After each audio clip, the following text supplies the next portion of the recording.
નમસ્કાર, આપ જોઈ રહ્યા છો સંદેશ ન્યૂઝ, તમારી સાથે સત્યની સાથે સંદેશ વિશેષ સાથે હું છું નુપુર। 26 નવેમ્બર એટલે સંવિધાન દિવસ। 26 નવેમ્બર એટલે એ દિવસ કે જ્યારે ઇતિહાસમાં દેશમાં સૌથી મોટો આતંકી હુમલો થયો અને 26 નવેમ્બર એટલે દેશના સૌથી મોટા ખેડૂત આંદોલનની વર્ષગાંઠનો પણ દિવસ। ખેડૂત આંદોલનનું 1 વર્ષ પૂર્ણ થતાં જ ખેડૂતોએ દિલ્હીના સીમાડે શક્તિ પ્રદર્શન કર્યું। ખેડૂતો ત્રણેય કૃષિ કાયદા પરત લેવાના નિર્ણયથી ખુશ તો છે, પરંતુ હવે ખેડૂતોની માંગ એમએસપી સહિતના 6 મુદ્દા પર આવીને અટકી છે, જેણે ફરી સરકાર અને ખેડૂતો વચ્ચે તણાવ વધાર્યો છે।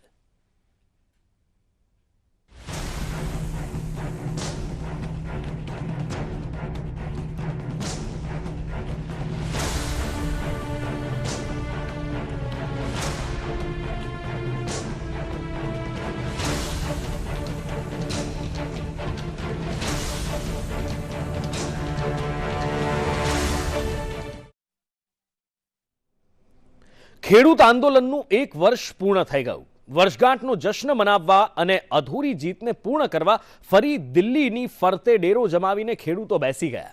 સિંઘુ બોર્ડર પર મહાપંચાયત, ગાઝીપુર બોર્ડર પર શક્તિ પ્રદર્શન, ત્રણેય કૃષિ કાયદા પરત લેવાની ખાતરી બાદ પણ ખેડૂત નેતાની ટ્રેક્ટર માર્ચની ચીમકી। આખરે ક્યારે પૂર્ણ થશે ખેડૂતોનું આ આંદોલન?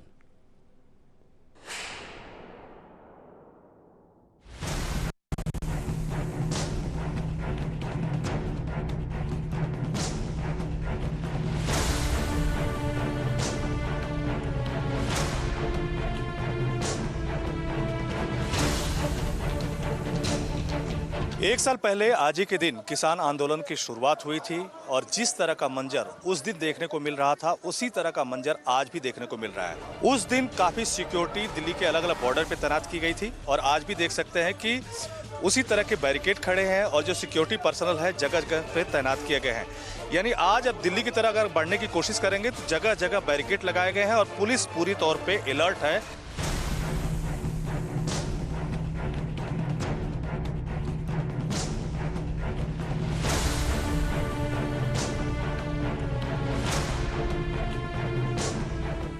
एक वर्षથી અતૂટ અન્નદાતાનું આંદોલન। ખેતર, પરિવાર, ગામ છોડીને રસ્તા પર બેઠા ધરતીપુત્રો। ખેડૂત આંદોલનની એનિવર્સરી, કहीं ખુશી, કहीं ગમ। આંદોલનના 1 વર્ષમાં શું મળ્યું, હવે શું બાકી? કૃષિ કાયદા પરત લેવાયા બાદ ક્યાં ફસાયો પેચ? ખેડૂતો ફરી માંગ પર અડગ, સરકાર હજી કેટલી વધે? દિલ્હીના સીમાડે ખેડૂત આંદોલન પાર્ટ 2। 26 નવેમ્બર 2020ના રોજ 3 કૃષિ કાયદાના વિરોધમાં દિલ્હીના સીમાડે શરૂ થયેલ ખેડૂત આંદોલનને 1 વર્ષ પૂર્ણ થઈ ગયું છે। આ 1 વર્ષમાં અનેક વખત આ આંદોલન પર દેશે જ નહીં, પરંતુ દુનિયાના પણ ઘણા દેશોએ ધ્યાન કેન્દ્રિત કર્યું અને હજી પણ આ આંદોલન ક્યારે પૂર્ણ થશે એ સવાલનો જવાબ મેળવવો મુશ્કેલ બની રહ્યો છે। 2020માં સંવિધાન દિવસથી શરૂ થયેલા ખેડૂત આંદોલનનું 1 વર્ષ પૂર્ણ થઈ ગયું છે। ત્યારે તારીખોમાં ખેડૂત આંદોલનની વાત કરીએ તો 5 જૂન 2020 3 કૃષિ કાયદાનો અધ્યાદેશ જાહેર કરાયો। 17 સપ્ટેમ્બર 2020 કૃષિ કાયદા લોકસભામાં મંજૂર કરાયા। 14 ઓક્ટોબર 2020 સરકાર અને ખેડૂતો વચ્ચે વાતચીતનો પ્રારંભ થયો। 26 ડિસેમ્બર 2020 દિલ્હી બોર્ડર ઉપર ખેડૂતો ધરણા પર બેઠા। 8 ડિસેમ્બર 2020 ખેડૂતો દ્વારા ભારત બંધનું એલાન આપવામાં આવ્યું। 21 ડિસેમ્બર 2020 ખેડૂતો ભૂખ હડતાલ પર બેઠા। 12 જાન્યુઆરી 2021 કૃષિ કાયદા પર સુપ્રીમ કોર્ટે કમિટી બનાવી। 22 જાન્યુઆરી 2021 સરકાર સાથે 11મા અને છેલ્લા તબક્કાની વાતચીત પણ નિષ્ફળ નીવડી। 26 જાન્યુઆરી 2021 ખેડૂતો દ્વારા ટ્રેક્ટર માર્ચ કરવામાં આવી લાલ કિલ્લાની ઘટના વિશ્વમાં ચર્ચિત બની। 28 જાન્યુઆરી 2021 ગાઝીપુર બોર્ડરથી ખેડૂતોને હટાવવા પોલીસ પહોંચી અને ટિકેત રડી પડ્યા। 3 ફેબ્રુઆરી 2021 ખેડૂતોના સમર્થનમાં પોપ સિંગર રિહાનાએ ટ્વીટ કર્યું। 4 ફેબ્રુઆરી 2021 દિલ્હી પોલીસે ટૂલકીટને લઈને ફરિયાદ નોંધી. 6 ફેબ્રુઆરી 2021 ખેડૂતો દ્વારા 3 કલાક માટે ચક્કાજામ કરવામાં આવ્યો. 19 નવેમ્બર 2021 વડાપ્રધાને ત્રણેય કૃષિ કાયદાને પરત ખેંચવાની જાહેરાત કરી. આ કૃષિ કાયદા મુદ્દે 14 ઓક્ટોબર 2020 થી 22 જાન્યુઆરી 2021 સુધીમાં સરકાર અને ખેડૂતો વચ્ચે વાતચીતના 11 રાઉન્ડ યોજાયા બાદ કેન્દ્ર સરકાર દ્વારા ત્રણેય કૃષિ કાયદા પરત લેવામાં આવ્યા છે. તેમ છતાં આંદોલન કરી રહેલા ખેડૂતો આજે પણ એ જ વાત કહી રહ્યા છે જે 1 વર્ષ પહેલા કહેતા હતા કે સરકાર અમારી સાથે વાત કરે અને ખેડૂતોના મુદ્દાનું સમાધાન કરે. किसान को इतना लाभ नहीं मिल रहा, फसलों का लाभ नहीं मिल रहा, तो इसका समर्थन मूल्य की मीटिंग करें संयुक्त मोर्चे के साथ, खाप पंचायतों के साथ बैठकर, क्योंकि उत्तरी भारत की खाप पंचायतों ने भी शुरू से ही किसान मोर्चे का समर्थन किया हुआ है.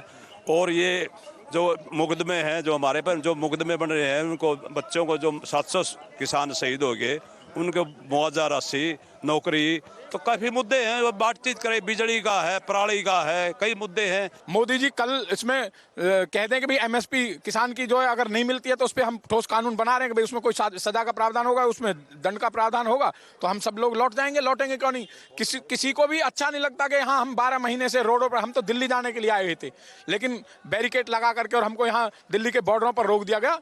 हमने कभी ये सोचा नहीं था कि भाई हमें इतना दिन यहाँ लग जाएगा, लेकिन कोई बात नहीं है, टाइम लगा है. हम मोदी जी जिस दिन इसका एमएसपी का भी अपना निपटारा हमारा कर देंगे, हम अपने घर चले जाएंगे सब किसान. और जो हमारे लोगों पर 50,000 लोगों पर मुकदमे थोपे, क्योंकि मुकदमे हम लेकर तो आए नहीं थे, मुकदमे तो हम पे यहीं करे गए. तो मैं आदरणीय प्रधानमंत्री जी से ये कहना चाहता हूँ कि इसमें आपके लिए कोई इतनी बड़ी बात नहीं, मुश्किल से आपकी एक जुबान निकलनी और उसी में हम लोग जाए होते ही ऐसे जाएंगे, धन्यवाद देते हुए घोड़े से बछेड़े और तेरी जय बोलते हुए जाएंगे. આ નિવેદનો એ જ વાતનો પુરાવો આપી રહ્યા છે કે ભલે જાહેરાત થઈ ગઈ કે કૃષિ કાયદા રદ થશે, ભલે પ્રધાનમંત્રીએ કહ્યું કે શિયાળુ સત્રમાં કાયદા પાછા લઈ લઈશું, પરંતુ હકીકત એ છે કે ખેડૂતોને હવે કોઈના પર વિશ્વાસ નથી કે નથી એમને કોઈ જાહેરાતોથી સંતોષ. એમની પાસે પોતાની માંગણીઓનું લિસ્ટ છે અને સરકારની સાથે મુલાકાતની આશા છે. આવી જ આશા, અપેક્ષા અને ગુસ્સા સાથે શરૂ થયેલા આંદોલનને 1 વર્ષ પૂર્ણ થયાના ભાગરૂપે ફરી દિલ્હીના સીમાડે ખેડૂતોનો મેળાવડો જોવા મળી રહ્યો છે, જે વાતના સંકેત આપી રહ્યો છે કે કૃષિ કાયદા પરત લેવાયા બાદ પણ અન્ય માંગણીઓ સાથે ખેડૂતો પોતાનું આંદોલન ચાલુ રાખશે. आज किसान आंदोलन का 1 साल पूरा हो गया. इस अवसर पर दिल्ली के अलग अलग बॉर्डर पर किसानों का ठीक उसी तरह का जमावड़ा देखने को मिल रहा है जिस तरह का जमावड़ा किसान आंदोलन की शुरुआत में देखने को मिलता था. हालांकि इस बीच मोदी सरकार की तरफ से तीनों कृषि कानून वापस लेने की घोषणा कर दी गई है. बावजूद इसके किसानों का आंदोलन जारी है और साथ ही साथ किसान संगठनों की तरफ से चेतावनी दी गई है कि शीतकालीन सत्र के दौरान किसान संगठनों की तरफ से ट्रैक्टर मार्च का आयोजन किया जाएगा. हालांकि किसान संगठनों की तरफ से कहा जा रहा है कि उनकी 6 मांगे हैं जिसको पूरा होना बाकी है. अगर उसमें मुख्य रूप से बात करें तो एमएसपी को कानून के दायरे में लाने की बात और साथ ही साथ आंदोलन के दौरान जो किसान शहीद हुए हैं उनको मुआवजा देने की मांग और जिन किसानों के ऊपर केस दर्ज किए गए हैं वो सारे केस वापस लेने की मांग. कुल 6 मांगों के साथ किसान संगठन अभी भी अड़े हुए हैं और उनकी तरफ से कहा जा रहा है कि जब तक मोदी सरकार इन मांगों पर विचार नहीं करेगी तब तक किसानों का आंदोलन इसी तरह से जारी रहेगा. વધુ એક શક્તિ પ્રદર્શન માટે તૈયાર અન્નદાતા.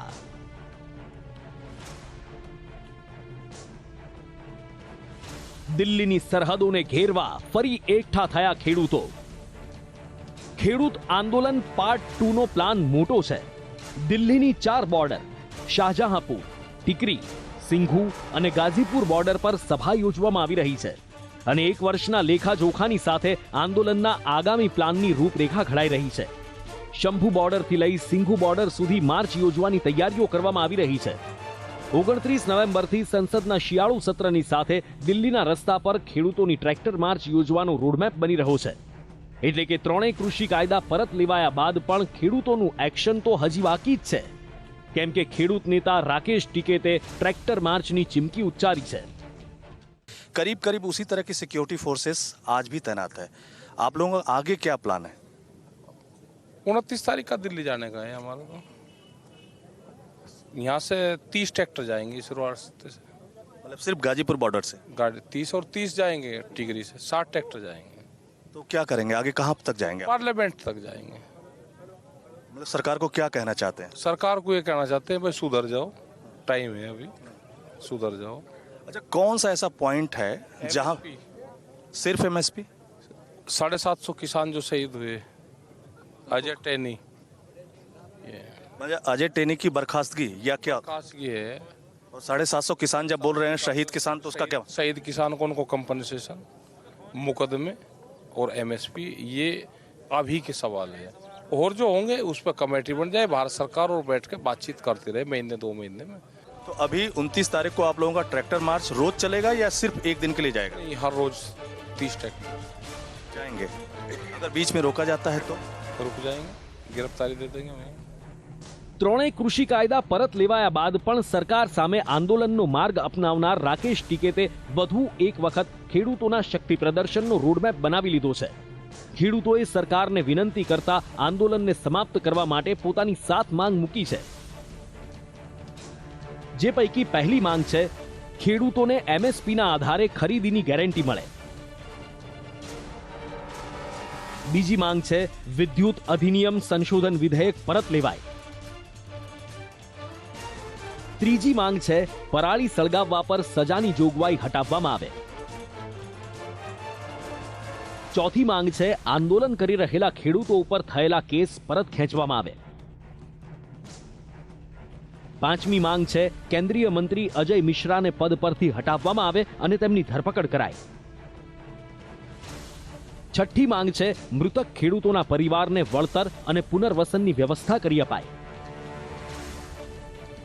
અને સાતમી માંગ છે સિંઘુ બોર્ડર પર ખેડૂતોની યાદીમાં શહીદ સ્મારક બનાવવા માટે જમીન ફાળવવામાં આવે. ત્યારે વાત સ્પષ્ટ છે, સરકાર આંદોલન સમેટવાના મૂડમાં છે, પરંતુ ખેડૂતો વર્ષો સુધી સહન કરી રહેલા અન્યાયના લિસ્ટ સાથે ન્યાયની માંગ પર અડગ છે. 3 કૃષિ કાયદાના વિરોધમાં શરૂ થયેલું આંદોલન 1 વર્ષમાં કૃષિ કાયદાની વાપસી બાદ અન્ય માંગણીઓના સહારે હજી પણ યથાવત છે. અને આંદોલનની 1 વર્ષની ઉજવણી માટે ખેડૂતો ફરી શક્તિ પ્રદર્શન માટે આક્રમક પણ જોવા મળી રહ્યા છે. ત્યારે ખેડૂતોનું આંદોલન ક્યારે પૂર્ણ થશે એ સવાલનો જવાબ આજે 1 વર્ષ બાદ પણ હજી પણ શોધાઈ રહ્યો છે. દિલ્હીથી અજય યાદવ સાથે બ્યુરો રિપોર્ટ, સંદેશ ન્યૂઝ.